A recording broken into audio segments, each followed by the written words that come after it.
regular spiel. Yeah. Once I see it's up.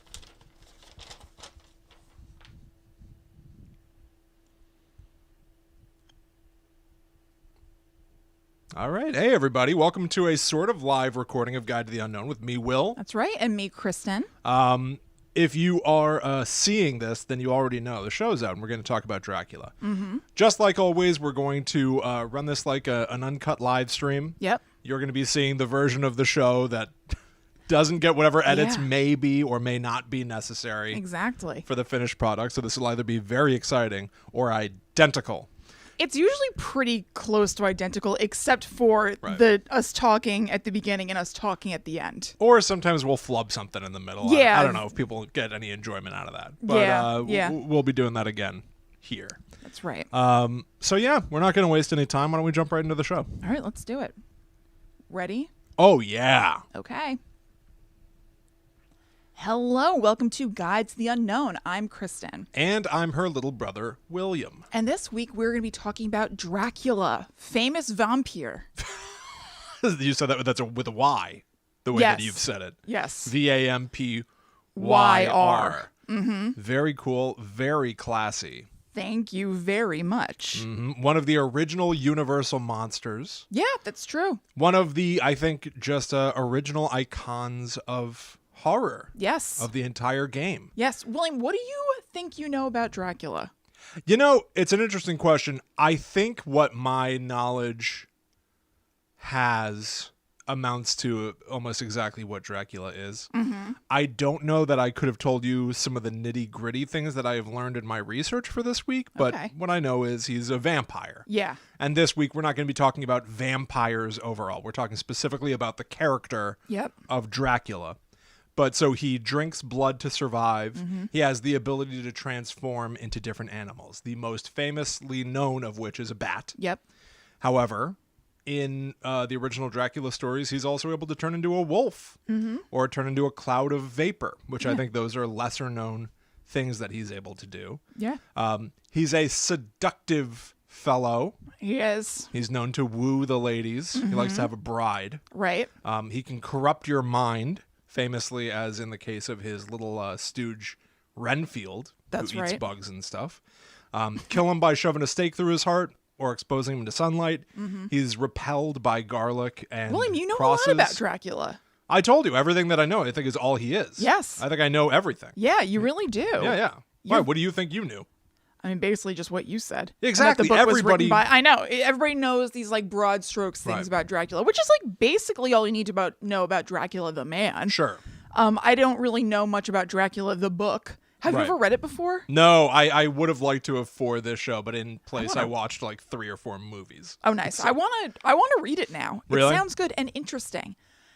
I posit that Dracula, the book, is perhaps one of the first found footage horror properties. Is that right? We'll get to it. Oh, that's interesting. Little teaser. But yeah, I think that Dracula is one of those figures that even if you don't think that you maybe know everything about him, you pretty much know. You basically do. If you can list those things off that Will just listed, like you pretty much have a handle on Dracula. But maybe this week we can give a sort of a deeper dive into some of the story there. And I certainly later in the show have different incarnations of Dracula throughout pop culture history, which will also be fun. Do you have Dead in Love in it?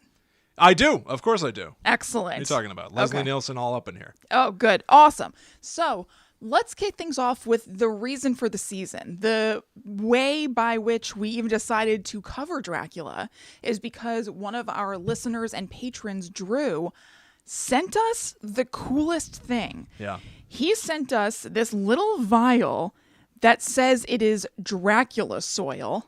Yeah. Excellent. Along with a note. And I like that Drew didn't say like, I love this as well, but it's not like, hey, Kristen and Will, blah, blah, blah. He just sent us an information sheet, just purely a story. Wonderful. And yeah, Will hasn't seen this yet or anything. So my part of our research this week is talking about Vlad the Impaler, who is said to be the inspiration for Dracula, and then a little bit about the book Bram Stoker's Dracula and whether that's true. And so this letter from Drew is what like sets that off. So he says, Vlad III is best known today for 2 things: impalement, and Bram Stoker's Dracula. Vlad was born in the early 15th century and would reign as the voivode of Wallachia 3 times during his life. I looked it up, and voivode means military leader or warlord. Oh, okay. His father, Vlad II, gained the nickname Dracul, which means dragon, due to his membership in the Order of the Dragon, a society of Western Catholic monarchs.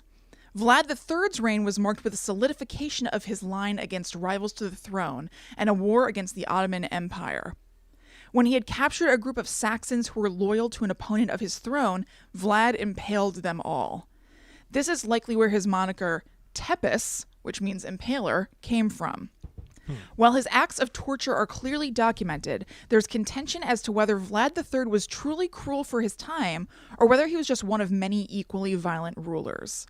Folk tales about the bloodthirsty voivode of Wallachia were circulated by his enemies, though some scholars believe such tales were exaggerated for political effect. Oh. One myth that has very little real connection to Vlad III is the vampire. His most common modern association, that of being the namesake of the fictitious Count Dracula, may actually be sheer coincidence.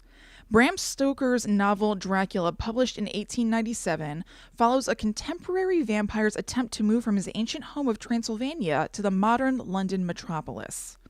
Early notes on the novel show that Stoker originally intended for his vampire to be named Count Wampire, and to have been from Styria, the setting of Sheridan Le Fanu's 1872 vampire novella Carmilla. It would not be until at least 2 years after the first written notes on the novel that Stoker would settle on the name Dracula. Stoker never visited Transylvania himself, and the extent of his research on Vlad III comes from a single book that mentions the voivode in passing. It is quite likely that Stoker had never known of Vlad III's tendency towards impalement.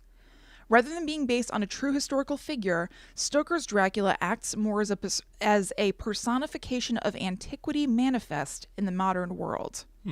As noted above, the earth sealed in this handmade vial comes from the grounds of Seditia Ponari, the citadel of Prince Vlad's... It's Vlad, right? Prince Vlad. Prince Vlad's. The citadel of Prince Vlad's ancestors.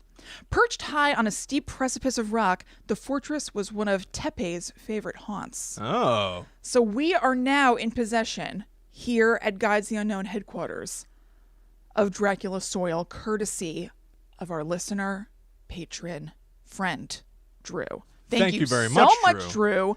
So awesome. And because of this, we're covering Dracula today. Also a very dangerous thing to have in our possession. I know. For Dracula can only set foot where his soil is. That's correct. And he gets power from his soil. Right. We'll touch back on his soil a little bit later. Dracula has soiled my home. Oh, my God. My God. You're right. He soiled my purse. Yeah. Yikes. So, let's kind of go back. Vlad... Wait, now I'm seeing this word. I don't know how to say it. Vlad the Impaler. Vlad or Vlad? Vlad. I say Vlad. Vlad the Impaler. Vlad the Impaler. I don't think Vlad. I don't think I've ever done the math on the name. Vlad the Impaler. It just sounds imposing and dangerous, but literally means that he impaled people. Yes. He shoved giant sticks through them and put them out on pikes. Yes. Pikes a lot, it seems like. Left and right. Pikes aplenty. Pikes aplenty. It was said that he would, eat his dinner with people impaled on pikes all around him. But, like Drew said in the note, we don't totally know if that's true. So let me get into it. I feel like, first of all, Drew's note kind of summed things up very beautifully without getting too far into political stuff. Okay. But I will mention that, like Drew said, his cruelty and the extent of it and how unusual that was for the time is kind of debatable. Whether he was an especially brutal person or whether he was kind of on par with everybody else from that time. Maybe other people were impaling people left and right. Maybe, but why don't we know them? We know Vlad the Impaler. I have the reason. Okay. He got a hell of a reputation, although this might not be entirely a reason. You're right. Why couldn't what's about to happen have been focused on other bad guys? Right. But I don't know. Maybe I don't know. The answer is that I don't know. Well, let's see. What do you mean? Okay, what is your reason? He had a hell of a rep. There was a Meistersinger, which is a word for poet, named Michael Bayhem, who wrote a whole ass poem about him that he performed for the Holy Roman Emperor in Wiener Neustadt during Vlad the Impaler's lifetime. And it was called The Story of a Despot Called Dracula, Voivod of Wallachia. So people are using this guy's horribleness for entertainment to a degree. Right. So what I'm saying is, I'm saying that he got a reputation because people are using him for entertainment and going for it. But that does still leave open the question, well, why didn't they do that for other people too? I don't know, maybe this Vlad just had it. Unless he was especially horrible. Right. Yeah, totally. Also during this time, movable type as a means of printing books and distributing information came about while Vlad the Impaler was like doing all this stuff. Okay. So there was a new way to get information out about him. That's another giant reason. So new technology that enables you to write a story, a poem. And then distribute it widely, quickly, in a way that you couldn't before. That is a difference between him and maybe other warlords of the era. He was there at the exact right moment in time where we could spread his story far and wide. Yes, so kind of hard to say. Was he really the worst? I mean, he sounds bad. Bad no matter what. But was he... I mean, literally the worst. Not Don't like, be was a this guy Vlad the the worst? Impaler apologist. I am not a Vlad I don't know that I've ever Impaler heard anyone be like, Vlad the Impaler? He's not that bad a guy. No. My buddy Vlad. You mean Vlad the Impaler? Vlad. We just call him Vlad. Yeah, we don't really pay attention to that kind of stuff. No. I don't mean is he the worst and hyperbolizing. I mean, like, the number one bad guy. Was he the worst? Right. Maybe he was. Maybe he wasn't. I'm still unclear. I love you having to fight your way out of a corner of being a Vlad the Impaler sympathizer. Exactly. This is wonderful. I mean, I don't mean that he's like the worst, just wiping sweat. Yeah. Or if he just came at just the right time, or maybe he was the worst, and those both were factors that made him seem like a bad guy. So also during this time, they figured out how to apply woodcut art to the printed words that they were saying about him. So there are stories about Vlad being distributed, plus images of him doing these horrible things. So that could like really solidify his terribleness in people's minds. It's Show, don't tell. Show, don't tell. It's almost like Star Magazine of like the late 1400s. Yes, right. But true. It's the same as there being, rumors about Kanye all over the place. Right. Right. Correct. Are you comparing Kanye to Vlad the Impaler? Dig yourself out of this hole, Will. You bet Tit I for am. tat. What's good for the goose is good for the gander. Anyway, so he was a very notoriously bad dude. And so even centuries later, when Bram Stoker was writing Dracula, which was in the late 1800s, people were aware of him, and he was still top of mind. When he put out Dracula, there were at least some people who may have been like, oh, like they called Vlad the Impaler Dracula, so is this about him? Right. But it doesn't really seem like that's necessarily the case, because Bram Stoker's notes don't ever name check Vlad the Impaler. People drew the line themselves, and they drew it later than I would have thought. So not only, I misspoke a little bit just now, it wasn't just when Dracula came out in the late 1800s that people were like, hey, Dracula, Vlad the Impaler, although maybe they did then too. It became a wider spread thing even further in the future. In the 1970s, people drew that line. Wow. They still remembered Vlad the Impaler then. Like almost 100 years later. Yes, and that his nickname was Dracula. So, and I get it. This guy's nickname was Dracula, which I will explain. And the book is called Dracula. So if you're aware of Vlad the Impaler and that he had the nickname of Dracula, it's not that much of a stretch. I get it. So I don't mean to criticize too harshly. But nothing that Bram Stoker actually put forth confirms a Vlad the Impaler connection. So let's talk about Bram Stoker and this whole deal. First of all, this is loosely connected to Bram Stoker, but people say that Bran Castle in Transylvania is Dracula's castle. They often refer to it this way. And some people think that that's actually where Vlad the Impaler lived, but he didn't. It's just a castle, and we know that Dracula, the character, lived in a castle, and it's in Transylvania, and it looks all creepy. There's often like fog around it and stuff. So people just sort of assume that that's the thing. Scary castle in Transylvania. This must be where Vlad the Impaler lived, and this is all inspiration for the book Dracula. Right. But it's just not true. It's just not the case at all. My question is, if we're mistaking things, and this place is called Bran Castle, and the book Dracula was written by Bram Stoker, why not Bram Castle? Why not a rebrand? That's a good question. Yeah, you see marketing potential there. You should get in touch with somebody. I absolutely should. So that's kind of neither here nor there. Did you guys hear about Kristen? She's like doing like real estate marketing deals in Transylvania right now. It's weird. It's insane to me that it's called Bran Castle. Bram Stoker. Let's get it going. It is weird. Okay. So one of the biggest through lines between Vlad the Impaler and the book is the name Dracula, as I said, understandably. And as Drew's note to us said, Vlad's dad was called Dracul because it meant dragon, and he was in the Order of the Dragon. In old Romanian language, which has since been kind of modified, Vlad III would then be son of Dracul because he is that dude's son. Okay. Or Dracula. And it's kind of like in Spanish using Ita, I-T-A, to mean like little. Okay. So Dracul, Dracula. It's so like little Dracula, kind of son of son Dracul. of Dracul. Exactly. Right. But in New Romanian, which had come about by the time that Bram Stoker was writing the book and doing his research and everything, Drac meant devil, not dragon. So it seems like Bram Stoker names the character Dracula because of the devil association, not necessarily because of a Vlad the Impaler association and his name being Dracula. Because remember, he never had anything in his notes whatsoever about Vlad the Impaler, but he does write in his notes in Wallachian language, or he writes like Dracula. In Wallachian language, this means devil in all capital letters. Okay. So he seemed more interested in that association.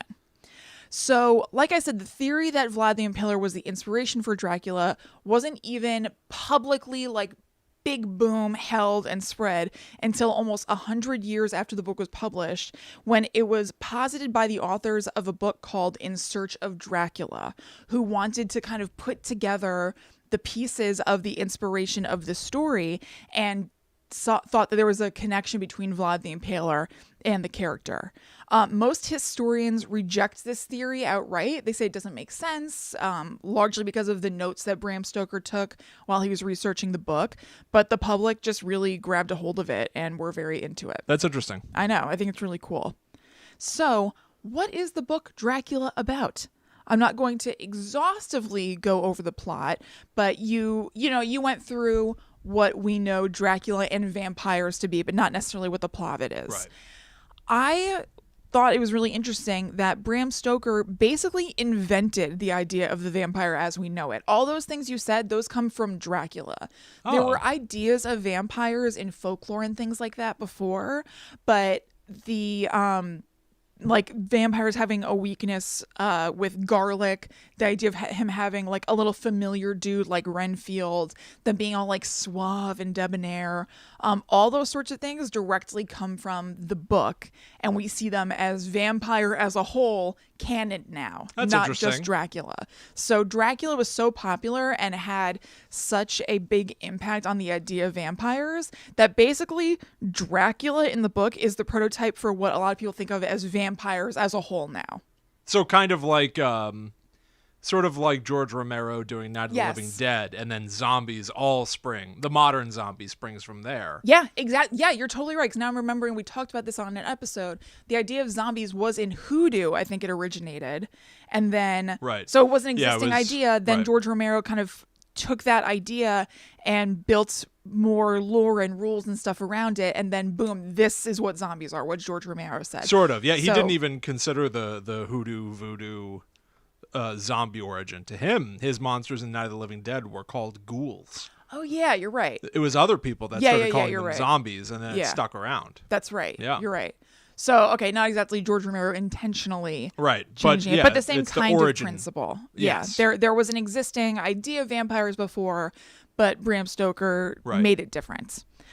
So the book, and why I say that it's kind of found footagey in a weird way, it's written as a series of documents, which I did not know at all. It's not like a chapter by chapter narrative with one narrator or even like a third person sort of thing, whatever.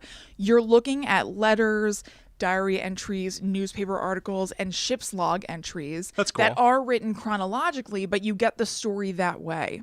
And the story is about a vampire who is Count Dracula, who is going to England on a boat called the Demeter to get new blood because he's sick of, Transylvania or whatever. And once he gets there, people are kind of on to him, and he is fought against by Professor Van Helsing and co. Now, here is where the idea of Dracula soil becomes significant. In the book, he travels with a coffin of soil from his home because he needs to retreat to that on the daily to refresh himself and his powers. So that idea of during the day, because he is like repelled by sunlight, he lies down in a coffin.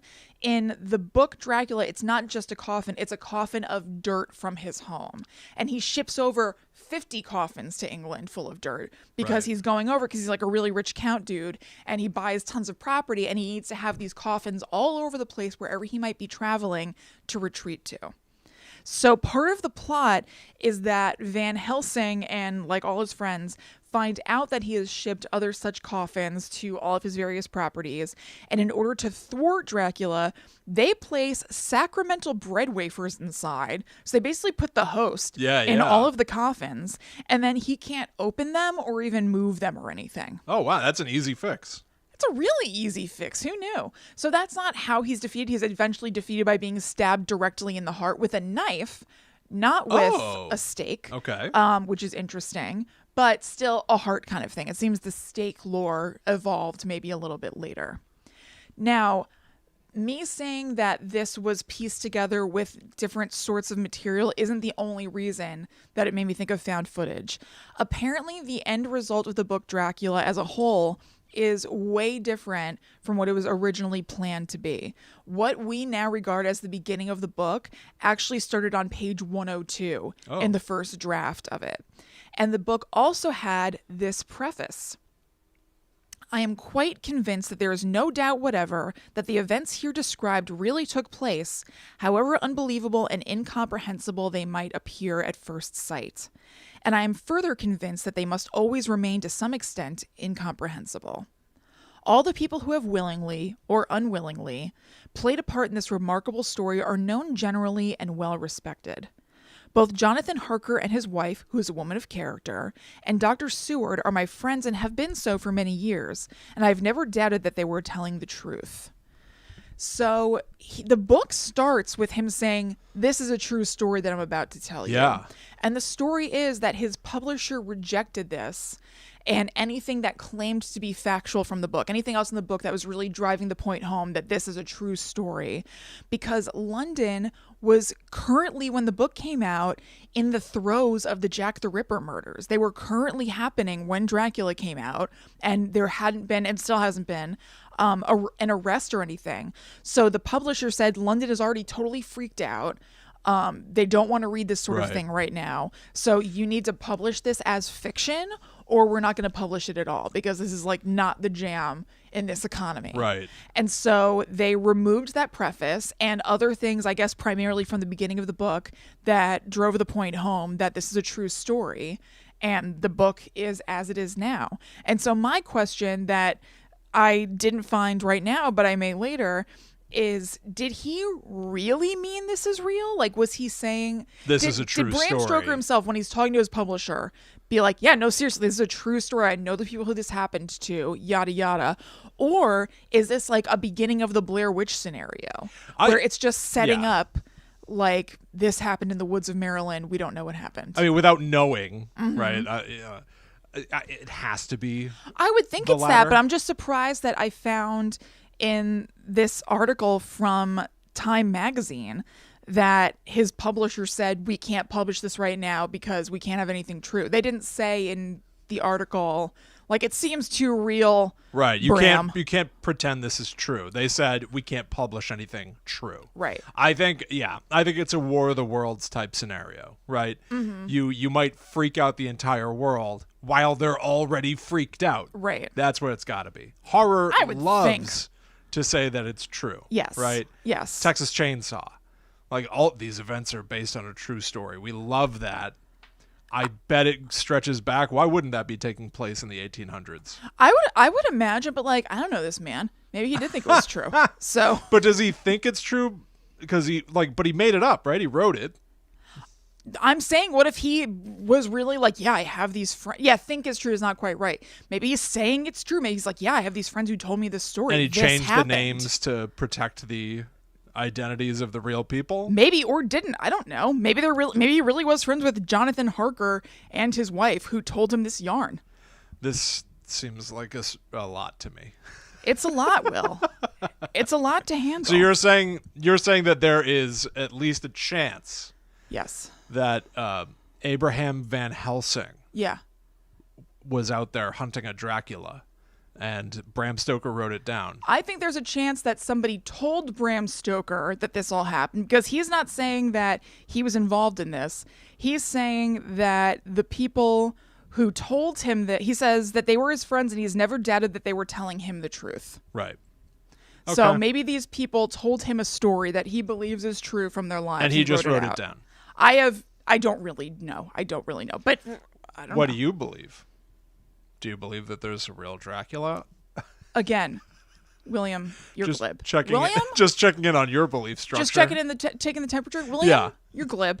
I think if anything, and I don't necessarily really think so, but I don't know the history enough. If anything, perhaps these people told him this story, which he believed to have been true. Okay. Do I really think that there was a Van Helsing out there who was fighting a Dracula? I do not. Okay. But I think it's not impossible because, like I said, I don't know this man. Maybe he's super gullible. That maybe the Harkers told Bram Stoker a honey of a tale. And he decided to make a book out of it. Yeah, the Harkers might be like, prank world stars, right? Like they. Yeah, right. They're like, I'm Jonathan Harker, and this is Dracula. Yeah, and then it's like them talking to Bram Stoker by a fire with metal music playing. Yeah. Interesting. Mm-hmm. That is interesting. I love the found footaginess. Right. Of it. Or exactly what you said, I think also could be true, obviously. That's just like, it makes for a really good story. Yeah. To be like, what you're about to read is true. Yes, it's really fun. I think amplifies the quality of reading horror when you think that it is something that's actually taken place. Especially when the structure of the story is the way that it is, where it's like, this is a true story. And then it's like correspondence from ship, letter from friend to friend. It would make all those things feel even more authentic. I would be very curious to read that. It sounds really good. Yeah, it sounds really interesting. Right. I would like to read it. So that's the story. Wonderful. Mm-hmm. Well, maybe it was a true story, and that's why Bram Stoker never wrote a sequel. Mm-hmm. Right? There's not a Dracula 2. Right. Or is there? Oh. Spoiler alert. Yes, there is a Dracula 2, and I will tell you all about it in just a minute. Really? Oh, yeah. Yeah. It was not written by Bram Stoker. Oh, okay. Yes, it was written by his great-grandnephew. Okay. Thank you for asking. Oh, boy. And I can't wait to tell you what happens. Oh, excellent. All right. Right after this break. Yes. I don't know. Go to gttupod.com. Yeah, no. William, don't flick it away like it's like it's a fly on Renfield's head. Actually, he doesn't flick it away. Yeah, I would say he would eat that fly. Pluck it out of the air and eat it. Did anybody make any Mike Pence Renfield jokes? Ooh, that would be. So that would be. That's ripe territory for parody. Yeah. But too late. Damn. Oh well. Yeah. Did you see that old Pence pulled a Dwight Fry? What? He's the guy that played Renfield. Okay. God. Okay. Well, way to go, Dwight Fry. That's right. And you say that joke and everyone just it ruins the fun. Yeah. What? Kills the vibe. Dwight Fry. No one knows his name. No. Yeah. Why do you know? Look, guys. I specifically looked it up for this. Oh, that makes sense. Yeah. Okay. If you want more stuff like this, and who wouldn't, please go to patreon.com/GTTUpod. You can also thank us for stuff like this and support us by donating $4 or more per month to the show to thank us for putting it out and really help us keep the show going. Thank you so much to our patrons who are already doing that. Yeah, we've had a bunch of people sign up recently. Yes. And they've now gotten access to the Netherworld Dispatch, which is a Patreon-only podcast that we do. Every month we release a brand new episode. Yep. And over there we do things like react to clips from movies, track down obscure horror to listen to together and with you listening to our show out there. Yeah, we put that all together as a podcast. You get to hear clips from different things along with us talking about them. Yeah, it's really, really fun. Yeah, it's very cool. There's also a patron-only Discord, which is basically like a chat room in the year 2021. And it's full of people who listen to the show and have similar interests and share them and just talk throughout the day. It's a really, really nice group of people. Yeah, it's fun. And if you're not really all that familiar with Patreon, or if you've never taken the leap for any other group or anything like that, like once you sign up through Patreon, you can get all these things just on your regular phone. Like you can add the Netherworld Dispatch to Apple Podcasts. Yep. Or other podcast apps will support that feed and stuff. And then Discord is just an app that you can have on your phone and check in periodically to see what people are talking about. Maybe it's about this podcast. Maybe it's just about books that people are reading and stuff. Like everybody's movies. just having good conversation in there. Yeah, it's really, really awesome. So we'd super appreciate it if you went over to patreon.com/GTTUpod.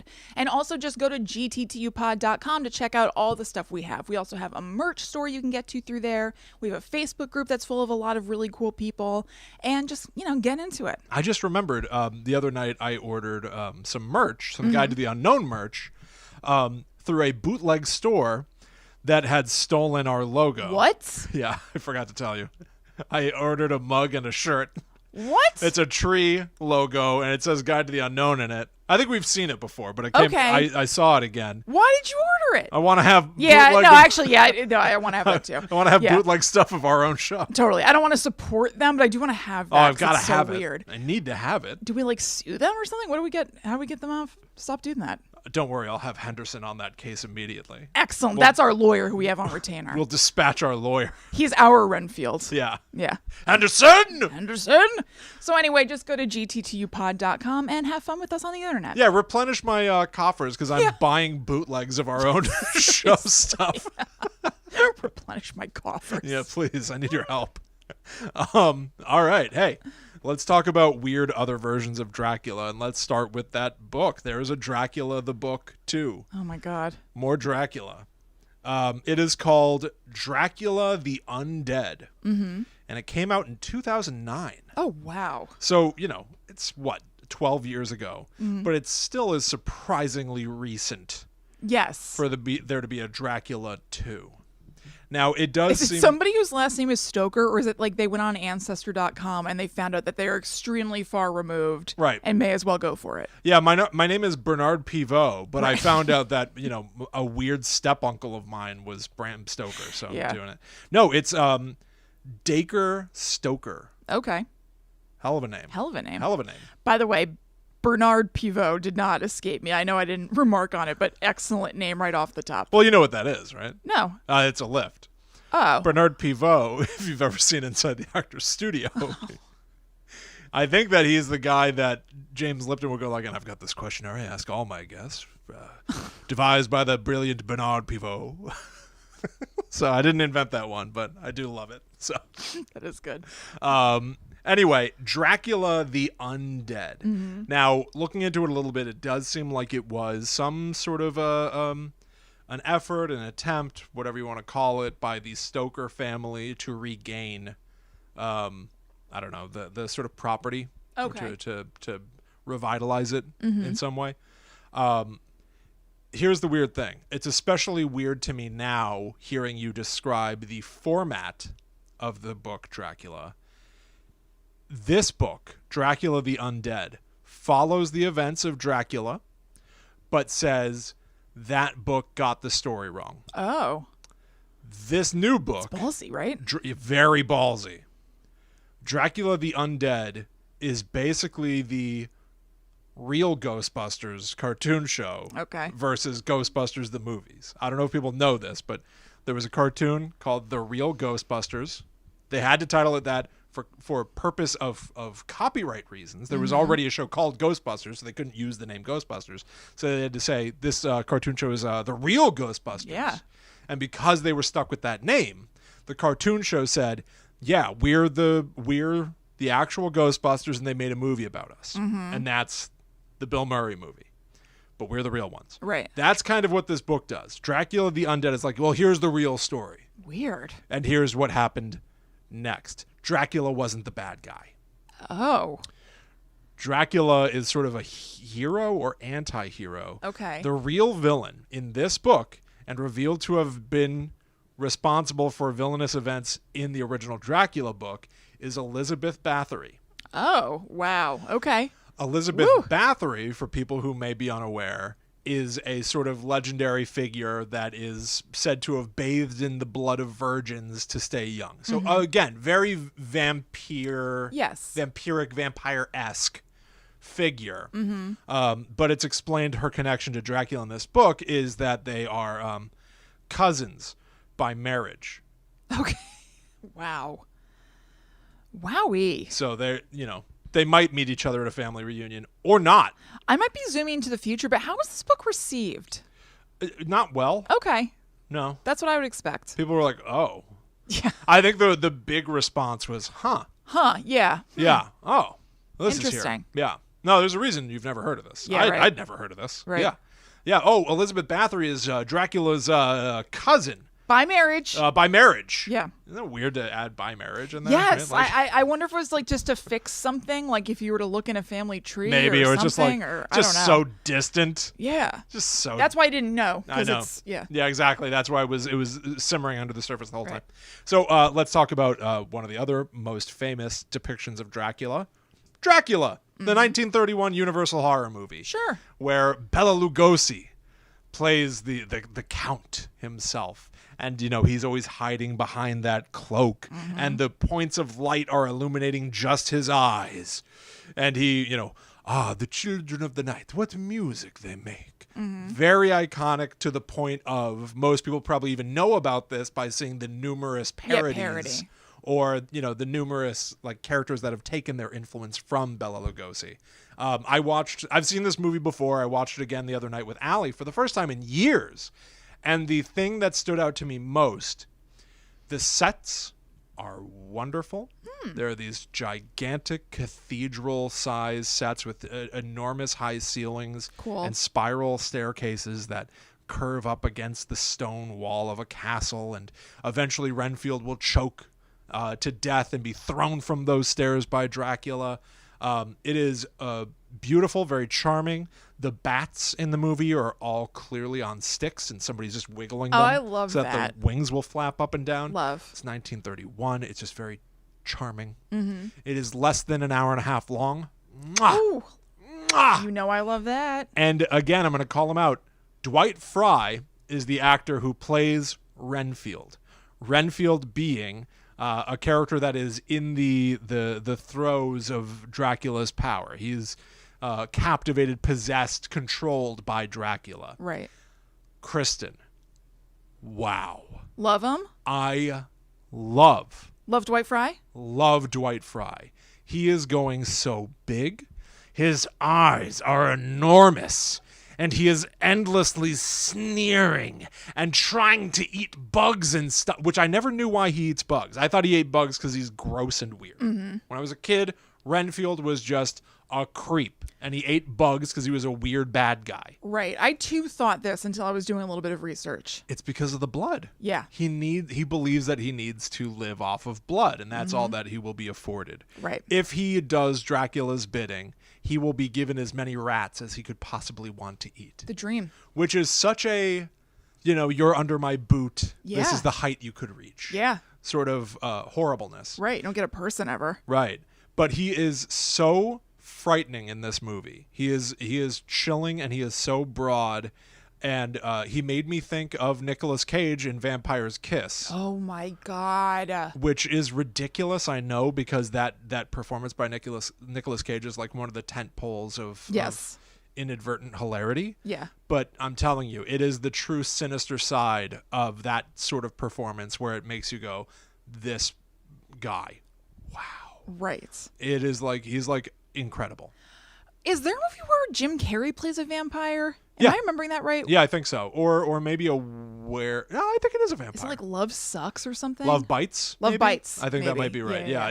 I haven't seen that in a million years. I haven't either. I feel like it used to be on Comedy Central in the middle of the night sometimes. Yeah. Here's one of the weird things about Dracula 1931. It is not the only Dracula 1931. There were 2 movies shot by Universal on the sets built for this movie. They would shoot the Bela Lugosi Dracula, and then when the sets were free, they would shoot a Spanish language version of the same script on the same sets. Wow. And it is so much better shot. You can look this up. People have done like side-by-sides. I've got like the Universal Monsters Blu-ray collection that included this. But when you first meet Dracula as Bela Lugosi, it is like the camera is positioned 50 feet across the room. But thankfully, his performance is really strong. When you meet Dracula in the Spanish version on the same set, it is the camera pushing up the staircase to meet him. Evidently, the crew that was tasked with making the Spanish language version was able to look at the dailies shot for the Bela Lugosi version and learn from them That's cool. what might work better. That's cool. So, the English version has Bela Lugosi. That makes it worth it. The Spanish language version has far better cinematography. It's just got a lot more atmosphere. There's more material to it as well. It's a little bit longer, a little more violent. I guess the American audiences weren't thought to be able to handle seeing what Dracula's really doing to people. But it's missing Bela Lugosi. The other guy that played Dracula in this version was told to copy Bela Lugosi, so he's trying to do the eyes. But it comes across comical. Yeah. It comes across a little batty. That's funny. Not pun, not intended. Right. But very batty. Yes. So yeah, two sides of the same coin, really. I would recommend both. I found Dracula 1931 to be incredibly charming. Cool. Yeah. All right. Other incarnations. Let's just get this one out of the way. The other gigantic Dracula adaptation is 1992. Gary Oldman. Yes. Is Dracula. This is directed by Francis Ford Coppola. Keanu Reeves is here as Jonathan Harker. Legendarily terrible British accent. Yep. And the legends are true. Yeah. There's a case where it's like the legend of Bigfoot, probably not real. The legend of Keanu Reeves' accent in Dracula. It's all real. Right. It's horrible. It's wonderful. Winona Ryder. Yep. Is in this movie as Mina, who is the sort of lost love of Dracula that he's trying to win over. Anthony Hopkins is Van Helsing. How's he doing? Oh, he's great. I love Anthony Hopkins. Great. This movie was nominated for 4 Oscars. Okay. It won 3. Best costume, best sound effects, best haul. makeup. Great haul.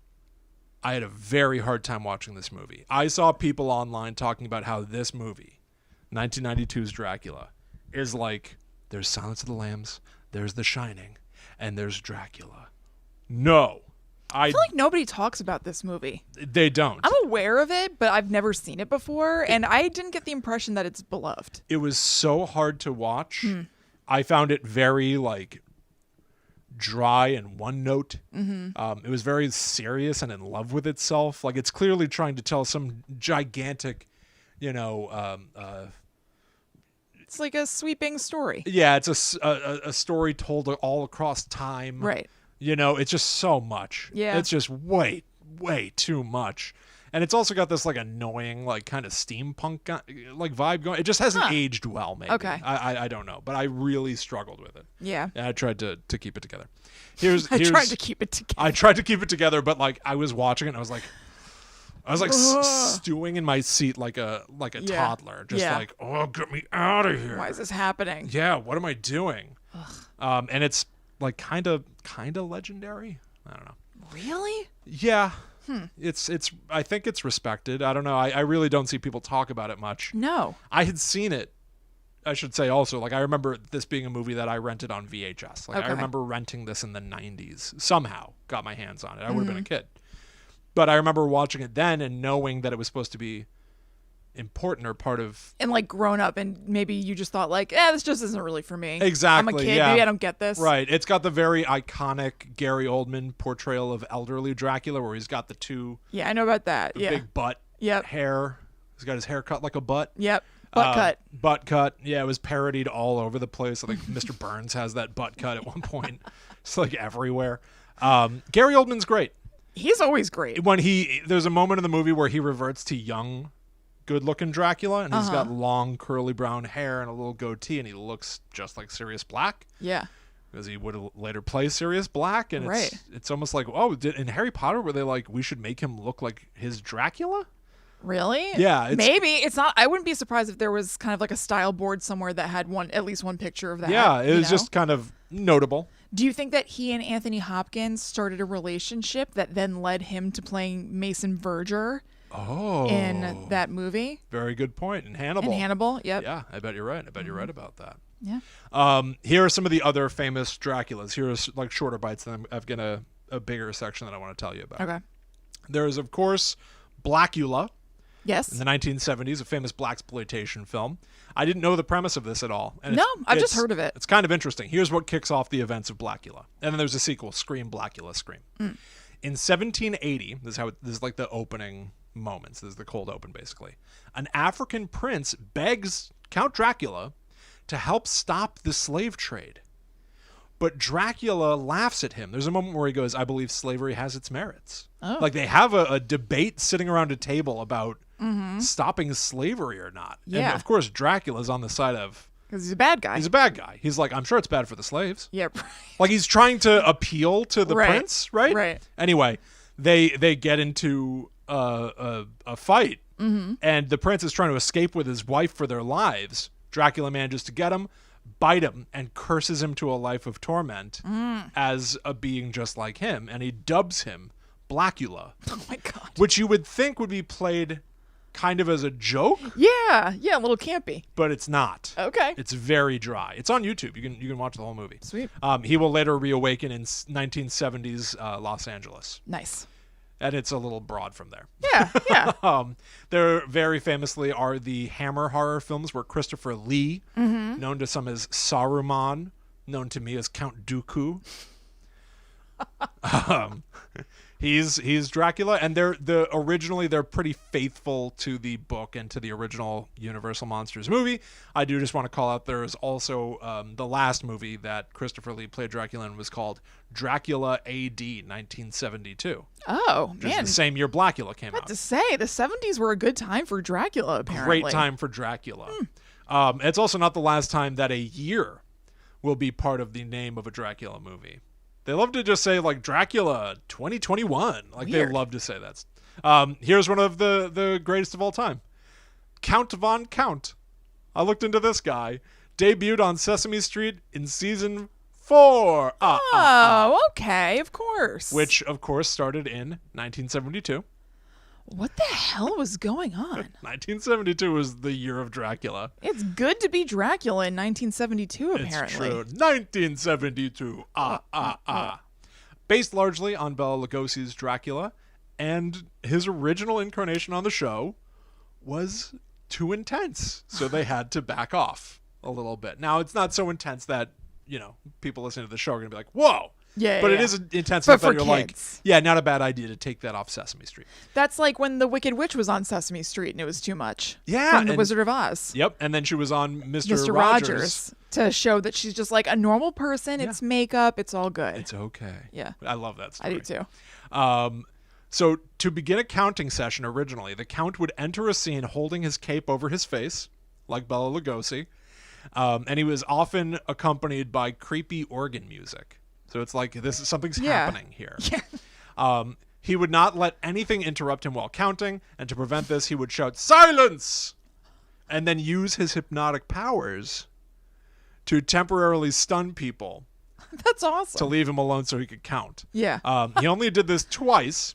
In his first appearance, he hypnotized Bert before counting Ernie's pyramid blocks. In a season 5 skit with Grover, he hypnotized Grover, who was being a waiter, to serve him more and more hot dogs, which he was counting instead of eating. Which, well, of course, he's not going to eat. The effort of which left Grover breathless. After counting, he would laugh maniacally while thunder and lightning flashed in moody colors, and then he would exit the scene once again holding his cape over his face, almost as if nothing had happened. This sounds awesome. It would sort of sweep in. Like, I'm used to the Count just being around. Yeah, he just lives on Sesame Street. He just lives there. Yeah. He's just on the street. There. He's just one of the characters there. Yeah. This is from Wikipedia. This aspect of the Count's personality was abruptly ended in 1975 out of concern that it might frighten younger viewers, and the practice was changed as he became friendlier, did not have hypnotic powers, did not enter or exit the scene holding his cape over his face, and interacted more pleasantly with the characters. I love that. I absolutely love that. I love it.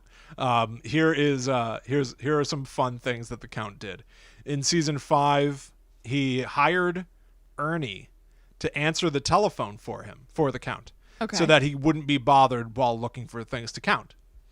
He then impulsively forbade Ernie from answering the phone so that he could count the rings. A melee, again from Wikipedia, a melee resulted when the caller retried, resulting in an argument. Oh my God. In episode 19, I guess, is this episode 1970? I guess so. Could be. Yeah, season 16, 1984. On his first day of serving as an elevator operator, Count Von Count foolishly neglected to let Kermit out at his selected floor because he wanted to count all 10 floors of the building and was unable to stop until he finished, leaving Kermit very angry. This is awesome. I could read. If you're anywhere in the vicinity of him, you are subject to the Count's whims. You just gotta sit and wait for the count to be done. You just gotta ride it out. Sidebar. So we, on Christmas Eve, Allie and I went over to Kristen, Ryan, and our mom's house to hang out, and we put on Muppet Family Christmas. Yep. It's all about the Muppets. They're stuck in a house, and then the Sesame characters show up, and you never see the Muppets. You never see interact. Yeah, you never see Kermit and Fozzie interact with Bert and Ernie. Right, it's like the Avengers. Yes, so it's it really felt like the Avengers because they even do stuff like they pair Animal up with Cookie Monster. Mm-hmm. So they picked characters from different franchises who they knew would go well together. I could see the thought process of you put this person with that, you put Big Bird with the Swedish Chef. Totally, something will result from it was very charming.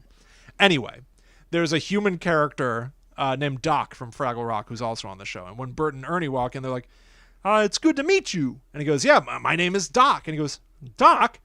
Doc starts with D. Mm-hmm. He goes, well, yes, it does.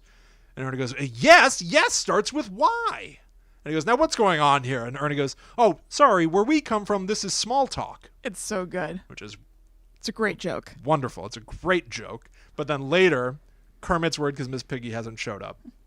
She's out there in the snow. There's a blizzard. Don't worry. Later on, she commandeers a full sled with reindeer. She certainly does. So she shows up in style. But so he's staring out the window nervously, and the Count is there, and he goes, one worried frog. Ah. And then Robin, the nephew frog, shows up and goes, make that 2 worried frogs. He goes, 2 worried frogs. Ah. And Doc is standing there and goes, more small talk, I guess. Yeah. So all the things Sesame Street characters talk about is numbers and letters. And so they're like, it's it's small cute. talk. It's small talk. Yeah. It's just wonderful. It's great. Wonderful. Highly recommend. It's on YouTube. Couldn't recommend it enough. Mm-hmm. All right, other Dracula versions. Dracula Dead and Loving It. Leslie Nielsen as Dracula. Written, directed by Mel Brooks. Mel Brooks is Van Helsing. See, you remember somehow renting the Dracula with Gary Oldman. I remember somehow renting Dracula Dead and Loving It. I remember watching it in my room and not being thrilled with what was happening. And I love Mel Brooks. I do too. I absolutely love Mel Brooks. I love the Naked Gun movies. God help me. Yep. And this movie's kind of a clunker. Yeah, very much a clunker. It did not do very well, I think, particularly off of Young Frankenstein, which would have been a couple decades prior. People were really expecting sparks to fly. It just didn't work. No. Peter McNichol, though, as Renfield is very good casting. Yeah, yes, that makes total sense. Buffy the Vampire Slayer fought Dracula in the season premiere of episode 5 in the year 2000. It was also somewhat comical. He bites Buffy and he tries to make her his bride, whatever, but she eventually is outside of his power and stakes him in the heart, turning him into dust. She leaves the room. Wait a couple beats. The dust reforms into Dracula because he's immortal. She stakes him in the heart again. She's like, I'm standing right here. Mm-hmm. And so the idea is Buffy is way better than Dracula, so much so that it's almost hilarious that he would even bother trying to come back. So he turns into mist and disappears. Yeah. The indignities for Dracula wouldn't stop there. Also in the year 2000 was a movie called Wes Craven's Dracula 2000. Yeah, when you mentioned the number thing before, I was like, oh God, I feel like there was like a teen Dracula thing with numbers. Yes, okay. And we're not even going to be done after that. But in this movie, Dracula is being brought over to New Orleans. And the real mystery here is, who is Dracula? They retcon. Well, I guess they're not even retconning. They sort of don't even get into the Vlad the Impaler idea. They go even further back, and they will say by the end of the movie, why is it that Dracula is, why is it that we can repel him with a Christian cross? Mm-hmm. Why is it that silver is one of his vulnerabilities? Well, Kristen, it's because Dracula is Judas. Oh, wow. That's in Dracula 2000? It's in Dracula 2000. Who betrayed Jesus. I feel like this is heady stuff for a movie starring vitamin C. Correct. Who betrayed Jesus for 30 pieces of silver. Good Lord. Hence his hatred of Christian iconography and his vulnerability to silver. This movie, even though it's called Wes Craven's Dracula 2000, it was, I guess, under Wes Craven's banner or his vision. It's directed and written by Patrick Lussier, who you might know, even if you don't know him, as the editor of the original Scream trilogy. Oh, okay. Also, this movie, I didn't know until today, is part of a trilogy. Dracula 2000 was followed on video by Dracula 2 Ascension. Oh. In 2003. This is direct from Wikipedia, and I will tell you no more about it. That feels like going backwards to have Dracula 2000 and then Dracula 2. Yes, I couldn't agree more. Yeah, we're up 1,998 iterations back now. Yeah. This is how Wikipedia describes this movie. The film marks one of the very few cinematic portrayals of certain aspects of vampire lore, such as a vampire's compulsive need to count mustard seeds and untie knots. So you can look forward to that in Dracula 2 Ascension. And then wrap it all up with Dracula 3 Legacy, if you have to. If you must. If you must. There's also a movie called Dracula 3000. It has nothing to do with Dracula 2000. It is Dracula on a spaceship. All right. That sounds right. Okay. And then there's also Blade Trinity. Yep. From 2004, where they finally bring Blade and Dracula face to face. Finally. I guess if you have a character that's a famous vampire hunter. Yeah, you kind of have to. Yeah, is Dracula in Van Helsing? Or is he just fighting like anonymous vampires? Okay. No. Dracula's in Van Helsing, and he has his brides and everything. Dracula is the guy that kicks off the entire plot of the movie Van Helsing. Okay. Yeah. He sort of serves the role of the Dr. Frankenstein. Mm-hmm. Frankenstein's monsters there as well, but Dracula is like running machinery. Okay. That is supposed to bring things back to life. Okay. Yeah. I haven't seen Van Helsing. I have listened to the How Did This Get Made episode a bunch of times, so I don't know why I don't remember this. Yeah, Seth Rogen's in that one. It's so good. It's wonderful. Yeah. Yeah. You should have to watch that. Yeah, sure. If I could make you watch another movie. Van Helsing? Yeah. I'd be happy to watch Van Helsing. So long. Oh, really? Yeah. Anyway. All right, maybe I wouldn't be happy to watch Van Helsing. In Blade Trinity, which I also have unhappily watched, Dracula is played by the giant muscular Dominic Purcell. Okay. A rather unusual portrayal of Dracula, who I typically think of as being quite sinewy. Yes. But so this guy's like a big muscle-bound, like bodybuilder looking guy. And they also update Dracula by referring to him now as the Drake. Do we have eyes on the Drake? You've told me that before. We've got to run from the Drake now. Oh my God. He's able to shapeshift in it too. I forgot about that. He shapeshifts as Blade. Oh, that's awesome. In the movie. Nice. Anyway, here's the last thing that I want to tell you about. And thankfully, I found it to be surprisingly awesome. So, One of the other movies that I watched for this episode was a cartoon movie from 2005 called The Batman versus Dracula. Now, this was based on the 2005 cartoon series The Batman. It is not the famous Batman the Animated Series. This is the somewhat lesser known animated series that debuted around the time of Batman Begins. Or you mean, is it Batman Begins or Batman Beyond? Batman Begins. Okay. Yeah. So in the movie, you know, Joker and Penguin accidentally revive Dracula. His body is in the graveyard at Gotham for some reason that I either know and forgot or they don't say. I'm not sure. Anyway, Dracula is revived in Gotham City. And when he learns about Batman, goes, so my legacy has done me well. Meaning people have been influenced by... People are into bats now. I'm a bat, and this man is a Batman. Right. That's kind of interesting. Yeah. He's just basically wreaking havoc in the city, and Batman's got to stop him. Yeah. Very, very straightforward. The movie isn't really the thing that caught my attention. You'll understand in a moment. But here are some standouts from the movie. Dracula bites a guy. The guy dies, comes back as an undead vampire. And Penguin is there when the dead body sits bolt upright. Penguin says, "Dead guys don't do that." Dracula's response, "Not dead, undead." Penguin, "I think I need to unwet my pants." Oh my God. It's a line in the movie. Here's the best moment, though. A vampire Joker, who in this adaptation of Batman is kind of like also kind of like a strong guy. He's almost like he does like capoeira. He does like dance fighting. He's like, he doesn't wear shoes. He's maybe supposed to be kind of like a hyena-esque intimidating guy. He gets turned into a vampire and is trying to rob a blood bank. During a fight with Batman in there, an entire cabinet of blood samples tip over, coating the Joker in blood. And he drops to his hands and knees to lick blood off the floor, off the walls. He's like just losing his mind. Whoa. And I found it to be surprisingly dark. Yeah. And I kind of enjoyed it. Yeah. And in the movie, the blood appears quite black. Probably to get around censorship, but it also works. Cool. Yeah, it's fun. And then later on, he's being held by Batman so that Batman can test his blood to try to get rid of vampirism from the blood, whatever.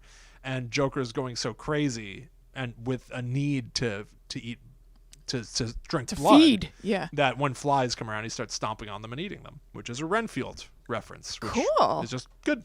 Just well done. I'll have to watch this. Ryan and I are watching Batman like round the clock right now because they added all that stuff to HBO Max. Yeah. Like, so we've been watching like a lot of animated Batman. I'd say it's worth a watch. Yeah. Peter Stormare is Dracula. Okay. Peter Stormare is pretty great. Mm-hmm. But here's the real reason why I'm talking to you about this at all. It opened up a door I didn't know was there. Batman and Dracula have met before. Mm. Many times, actually. In 1964, Andy Warhol made a movie called Batman Dracula. The film itself is lost to time. There's some footage that you can watch online. I would call it unwatchable. Okay. Black and white, shaky cam. In the credits, it's just one guy who plays both Batman and Dracula. I don't know what the plot is. Who cares? 1967, there is a lost film from the Philippines that is a parody of Batman, I guess, called Batman Fights Dracula. There's no footage of this. There are only promotional posters that still last today. Instead of Batman and Robin, it's Batman and Reuben. Okay. That was pretty brilliant. That's funny. But then here we go. The big enchilada. My favorite thing that I will probably be following up on and reading myself. And I will spoil all of it for you all right now. Great. Just like I've spoiled everything without warning it. In the 90s, there was a series of graphic novels called Batman and Dracula. The first one is Batman and Dracula Red Rain, came out in 1991. Someone has been killing and perhaps feeding upon Gotham's homeless population. Dracula! Batman deliberately, knowing that he can't stand toe-to-toe against this, 100-plus-year-old monster, deliberately becomes a vampire in order to get the strength necessary to fight back properly. To do this, there is a rogue vampire who's helping Batman. Her name is Tanya. She bites Batman, allowing him to retain some of his humanity. He's not controlled by Dracula, so he can fight back. Whatever. In the climactic battle, Batman manages to stake Dracula through the heart. In the process, I'm guessing, because it's somewhat vaguely written online, he's drained of the last of his humanity. I'm guessing Dracula bit him. So even though he defeats Dracula, at the end of this first story, Batman is a monster. Okay. He is a vampire, permanently, perhaps evil, who knows. Okay. A couple of years later, Batman and Dracula Bloodstorm comes out to continue the story. Dracula's former victims are now all left without a leader. They're just mindless, undead creatures out there. And so Joker uses this power vacuum to step in, and he controls the hordes of vampires, using them to basically take over Gotham City. Excellent. I also want to point out, before I go any further, this is part of what DC called Elseworlds, which meant they didn't have to hold back. This is not part of It's not canon. like canon. They can do whatever they want with the story. They can kill people if they want to. Right. And they do. Seems that Batman now has an also vampire Catwoman working along with him as he tries to clean up the streets by night. They're keeping each other in check of their bloodlust. They're both trying to stay on the straight and narrow as much as they can. Batman, working with Catwoman at night, are aided by Alfred and Commissioner Gordon and the police force, who during the day go around staking the vampires who can't come out. And then Batman and Catwoman go to work at night, cleaning up whoever, pops up out of the ground. Yeah. Which is just like a perfect duality. Like, yeah. The Alfred and the Commissioner have it by day. Catwoman and Batman are cleaning up they're the night city at patrol. night. It's great. At the end of this book, Catwoman is killed in the battle against Joker, and Batman loses control and in a rage bites and drains all of the Joker's blood, killing him. He has broken his one rule and turned into that which he hoped never to be. Of course. Batman preemptively stakes Joker's corpse through the heart so that he can't come back as a vampire. That's a good move. Probably a good move. Yes. And then he walks over to Commissioner Gordon and Alfred and says, now you have to do the same thing to me because I've become a murderer. That which I fear. This book ends with Commissioner Gordon and Alfred Pennyworth driving a stake through Bruce Wayne's heart, turning him into dust. 4 years later, 1998's Batman and Dracula Crimson Mist finishes the story. It's been years without a Batman, and Gotham has been thrown into chaos. Criminals realize there's no Batman, no one can stop us, we can do whatever we want. Alfred, in a desperate hope to save the situation, goes to the corpse of Bruce Wayne and pulls the stake from its heart. Oh. Allowing the Batman to reconstitute and come back to life, but he comes back to life wrong. From Wikipedia, driven mad by the decaying of his body and his longing for blood, Batman begins draining and decapitating. Yeah, why the decapitation? Because he just wants to. Just feels like it. The city's criminals, including his own rogues gallery. So he's like, cutting the head off the Riddler. Right. Creating chaos as the body count escalates. 2 people manage to avoid the Batman's murder spree. Two-Face and Killer Croc, who, now that we all realize, like, bringing Batman back created a bigger problem. Yeah. Killer Croc and Two-Face team up with Commissioner Gordon and Alfred to fight Batman. Oh, my God. The alliance is pretty uneasy, though. I don't know how fast this happens, but the Killer Croc and Two-Face turn tail. Turn tail. They double cross. Killer Croc might have turned tail. That's true. They double cross and they try to kill Alfred and Commissioner Gordon. That sounds right. Yeah, they just had the opportunity, I guess. Alfred, this is very weird. Alfred sacrifices himself so that Batman can feed on him to get more strength to save Commissioner Gordon. But then Batman's still going to be a problem. Yes. That's true. Okay. But I guess now Alfred's like, well, I was trying to team up with them to stop you. Yeah. But then they tried to kill us. So I'll team up with you to stop them. And then I'll deal with how to... Or I won't deal with anything because I'll be dead because you ate me. Yeah, right. So Alfred is dead now. And Batman goes to save Commissioner Gordon. He impales Killer Croc on a stalagmite and then stabs Two-Face in both sides of his head. So you have to, I guess... You gotta get those 2 sides. You gotta get the 2 sides of Two-Face's faces. Yeah. Anyway, Gordon still dies anyway. They're in the Batcave and it's falling apart. So he's killed under some rubble. Meaning that now vampire Batman's standing there and everyone is dead. Yeah. everyone is dead, including his friends, right, all of his enemies, and all of the vampires from the old vampire wars. So, his work complete, Batman willingly steps out into the sunlight, allowing himself to burn to ashes, quote, hoping that in his last moments, in death, he can finally find the peace he has been unable to have since his vampiric transformation. Wow. Final. Woo. Fin. The end.